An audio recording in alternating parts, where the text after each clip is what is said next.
yaitu berupa pakaian dan juga 2 tablet, 2 unit laptop, beserta 1 unit monitor komputer dan juga keyboard dan mouse-nya. Barang-barang seperti buku-buku, spanduk, serta juga mungkin dompet yang berisikan KTP, paspor, dan juga SIM. Sementara itu, Menteri Koordinator Bidang Hukum, HAM, Imigrasi, dan Pemasyarakatan Yusril Issa Mahendra menegaskan penangkapan Direktur Eksekutif Lokataru Foundation Del Pedro tidak melanggar HAM. Yusril meminta Del Pedro melakukan perlawanan sesuai mekanisme hukum yang berlaku. Aman, besok kan lagi ketemu. Dan saya kira setiap orang kan harus gentleman menghadapi satu proses hukum. Kalau misalnya oleh aparat disangka dia melakukan satu kejahatan dan menurut aparat penegak hukum ada bukti-buktinya, ada bukti-bukti permulaan yang cukup, tapi dia juga bisa menggunakan advokat untuk menyanggah.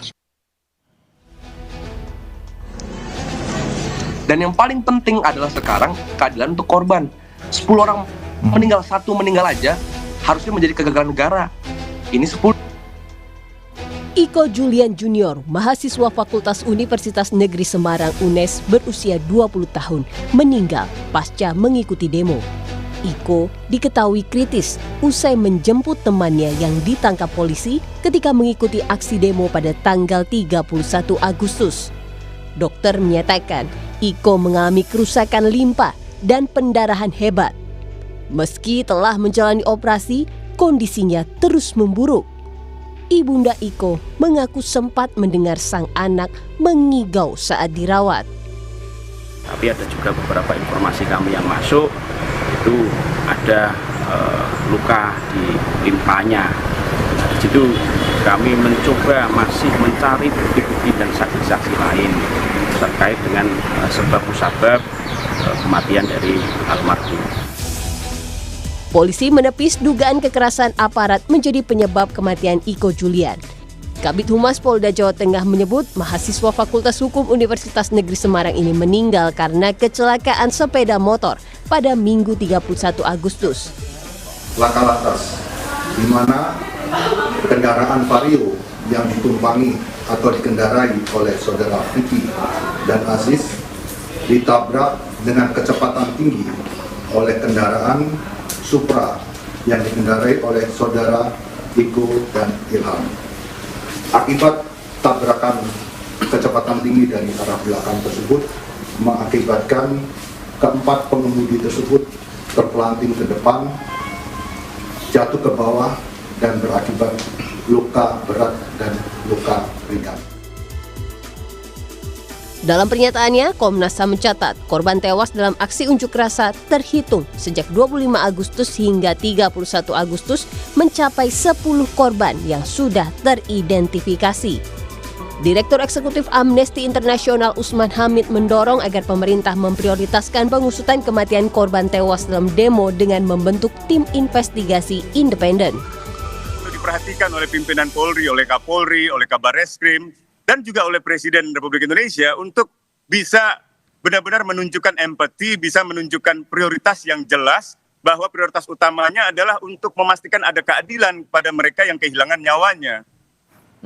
Oke. Nah, ini yang saya kira mungkin harus jadi prioritas utama gitu, di atas prioritas yang lainnya. Gitu. Baik.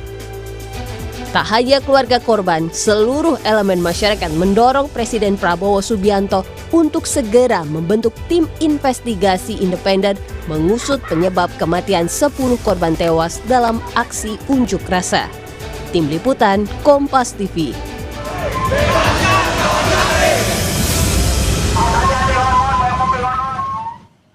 Pemerintah belum juga membentuk tim investigasi independen untuk mengusut kematian 10 korban tewas dalam aksi unjuk rasa. Bagaimana menjamin tidak ada unsur kekerasan yang dilakukan kepada korban demo dan bagaimana pula menjamin keadilan kepada keluarga korban tewas? Kita bahas bersama dengan Komisioner Komnas HAM Abdul Haris Mendawai. Selamat petang Pak Haris dengan Maidop.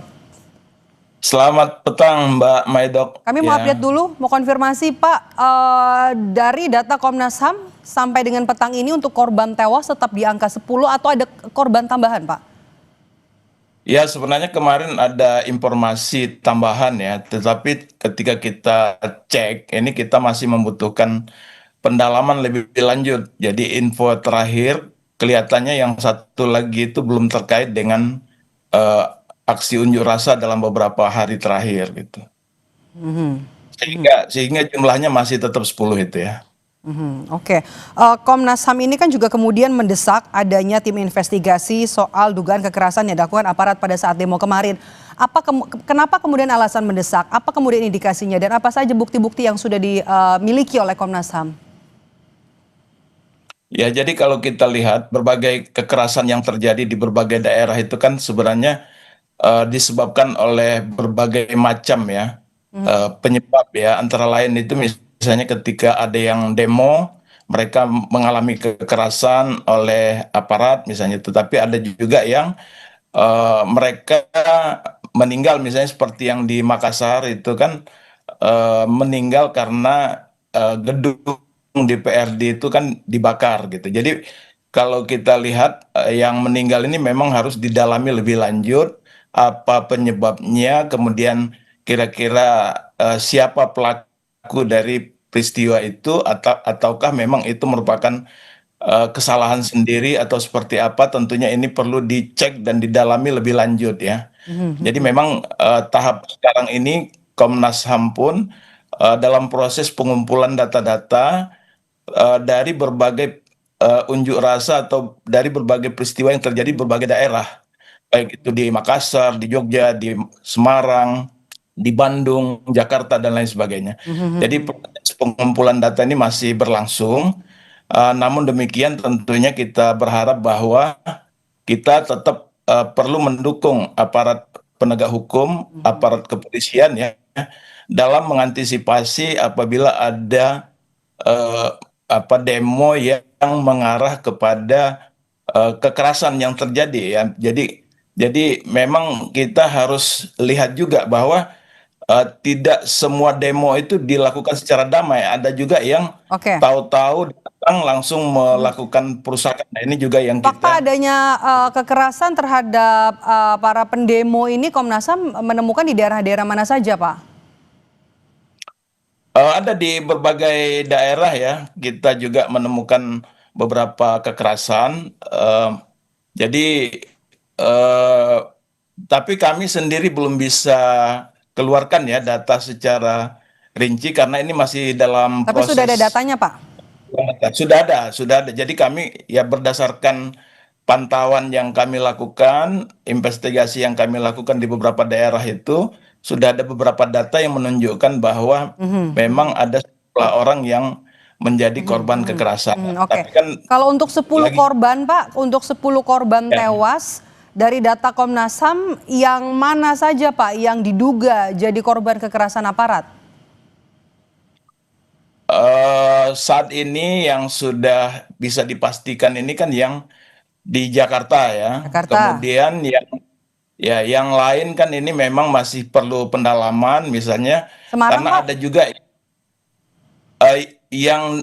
yang lainnya ini kan masih perlu ada pendalaman misalnya dari pihak keluarga, ada yang tidak mengendaki proses lebih lanjut atas peristiwa yang dialami anaknya dan lain sebagainya. Jadi memang ini masih proses yang cukup panjang, tapi saya kira penting juga bahwa yang utama ini bagaimana kepolisian bisa memulihkan kondisi damai gitu ya. Pak Haris, kami juga kan sebagai jurnalis ini agak sulit untuk mendapatkan informasi dari keluarga korban tewas begitu. Sepertinya keluarga korban ini juga tertutup. Apakah ada temuan atau laporan dari keluarga korban soal hal ini?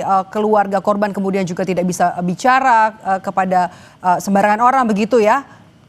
Apakah Komnas HAM juga melihat hal ini? Kami sudah mendatangi langsung ya beberapa korban yang tewas ini, misalnya yang di Jogja dan lain sebagainya. Dan sementara ini mereka bisa diajak berkomunikasi. tapi memang semua masih menunggu situasi dan kondisi gitu. Tapi Terakhir Pak, singkat saja Pak, idealnya kalau tim investigasi dibentuk siapa saja yang dilibatkan dan tim ini akan independen?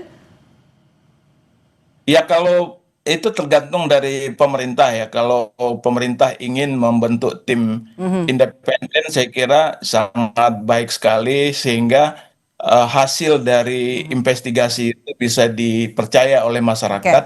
Namun demikian dari Komnas dan lembaga LNHAM ya, Lembaga Nasional Hak Asasi Manusia, juga kami bekerja bersama-sama untuk juga mengumpulkan fakta gitu ya. Baik, terima kasih sudah bergabung bersama kami Abdul Haris Mendawai, anggota Komnas HAM di Kompas Petang hari ini. Sehat selalu. Ya, siap.